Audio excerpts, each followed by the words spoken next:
Hi అండి అందరికీ మరో కొత్త కలెక్షన్తో మీ ముందుకైతే వచ్చేసాను. చూడండి, డైలీ వేర్ కలెక్షన్ అండి. ఇదైతే చాలా బాగుంది. డైలీ వేర్ అంటే డైలీ వేర్ అనే కదా, పార్టీకి కూడా యూజ్ చేసుకోవచ్చు, అంత బాగుంది.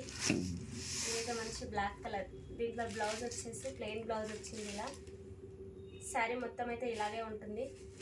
ఇందులో 1 మినిట్లో చూపించడానికి అయితే టైం అయితే సరిపోవట్లేదు. మీరు కావాలనుకున్న వాళ్ళు లాంగ్ వీడియో అయితే ఉంది, ఒకసారి చూడండి. లాంగ్ వీడియో చూసి ఏ శారీ నచ్చినా సరే బుక్ చేసుకోండి. కింద వాట్సాప్ నెంబర్కి అయితే కాంటాక్ట్ అవ్వండి అందరూ. కలర్స్ అయితే చాలా బాగున్నాయి. కలర్ కాంబినేషన్ ఒకదాన్ని మించి ఒకటి ఉన్నాయి. అస్సలు మిస్ చేసుకోకండి. క్లారిటీకి కావాలంటే లాంగ్ వీడియో చూసేయండి. లాంగ్ వీడియో అయితే మన ఛానల్లో పోస్ట్ చేశాను ఆల్రెడీ. తొందరగా చూపించేస్తున్నాను, అందుకే 1 మినిట్లో టైం అయితే సరిపోవట్లేదు.